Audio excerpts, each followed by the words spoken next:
अब देखिए, उसमें जांच हो रही है। जांच में जो रिपोर्ट आए उस रिपोर्ट के आधार पे ही कुछ कहा जा सकता है।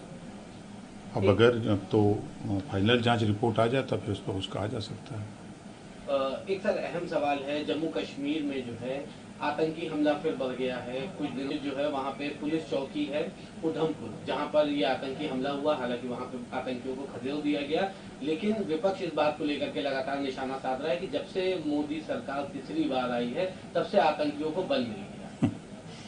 शायद विरोधियों को, विपक्षी पार्टियों को ये नहीं पता है कि हम लोग उत्तर प्रदेश में रहते हैं। जब कांग्रेस की सरकार हुआ करती थी, सपा बसपा की, तो दंगे होते थे, कर्फ्यू होते थे और देश की सीमाओं पर बड़े पैमाने पर आतंकवादी घुसपैठिए होते थे। बड़े पैमाने पर आतंकवादी उपद्रव करते थे।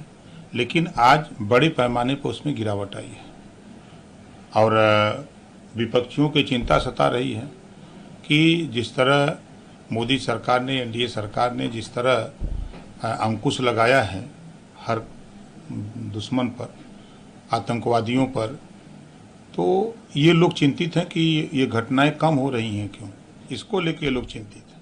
ये चिंतित नहीं कि देश सुरक्षित रहे।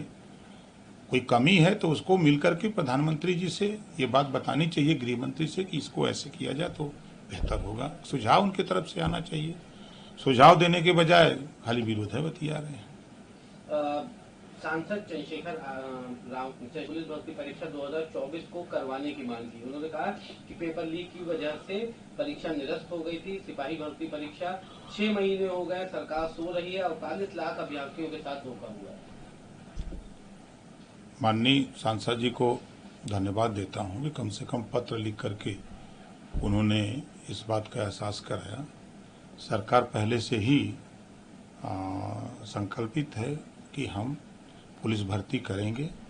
चुनाव रहा, 4 महीना तो चुनाव में लग गया। चुनाव के बाद परिस्थितियां सामान्य होने में अभी टाइम लगा है और निश्चित ही वो धैर्य रखें, पुलिस भर्ती होगी। सर एक आखिरी सवाल रहेगा। आपकी पार्टी से जुड़ा एक विधान लगातार पेपर लीक मामले में आ रहा था। अब 2006 के एक मामले के चलते, जिसमें ये बात भी सामने आई है कि रेलवे की परीक्षा पेपर लीक मामले में वो कई बार कोर्ट के आदेश पर कोर्ट नहीं पहुंचे, जिसके बाद अब उनके खिलाफ गैर जमानती वारंट जारी कर दिए। आपके पास वारंट है? अगर कोर्ट ने आदेश किया है तो कोर्ट में हाजिर होंगे। उनसे नीट परीक्षा से कोई मतलब तो है नहीं। वो तो 2006 का मामला है। तो 2006 के मामले में अब कोर्ट में वो जा रहे थे, नहीं जा रहे थे, अब वो कोर्ट का आदेश है तो कोर्ट का आदेश का पालन करेंगे।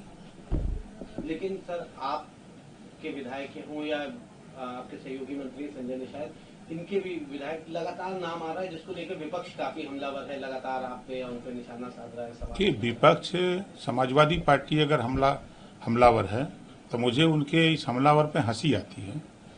कि उदाहरण है कि जब 2022 में गठबंधन हुए तो समाजवादी पार्टी ने कहा कि हम आपको सीट तब देंगे जब प्रत्याशी हमारे होंगे।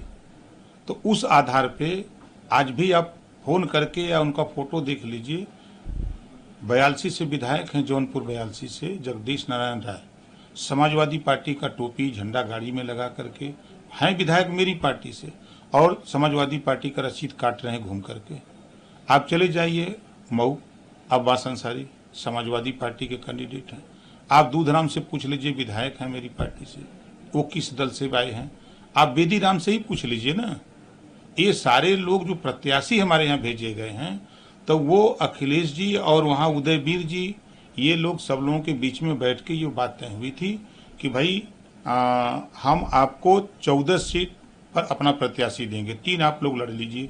एक हम लोगों ने संडीला और एक शिवपुर और एक जहूराबाद, 3 अपने सिंबल पर, मतलब अपनी पार्टी के उम्मीदवार थे। एक प्रदेश अध्यक्ष, एक राष्ट्रीय महासचिव, हम राष्ट्रीय अध्यक्ष। इसके अलावा 14 सीटों पर प्रत्याशी उन लोगों ने भेजा है। आप उनसे बात करिए, किसी भी विधायक से बात करिए और उनके कारनामे देखिए। जो हार गए समाजवादी पार्टी का झंडा लेके घूम रहे हैं।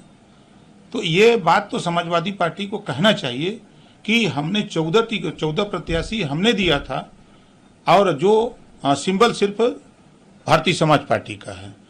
चुनाव आयोग की नियमावली में जो है जब वो हमारे सिंबल से जीते हैं तो हमारी पार्टी के विधायक कहे जाएंगे, लेकिन वो प्रत्याशी किसके आए ये समाजवादी पार्टी को बताना चाहिए। तो ये मतलब कहा जाए कि गलत नहीं होगा कि आपका बिल्कुल समाजवादी पार्टी पर है।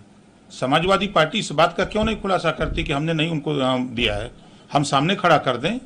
अखिलेश यादव जी के खुद बयान आए समाजवादी पार्टी के नेता का कि हमारी पार्टी के विधायक हैं तो हमको वोट देंगे। अभी जो चुना हुआ एमएलसी का उन्होंने दिया भी खुल करके समाजवादी पार्टी को वोट।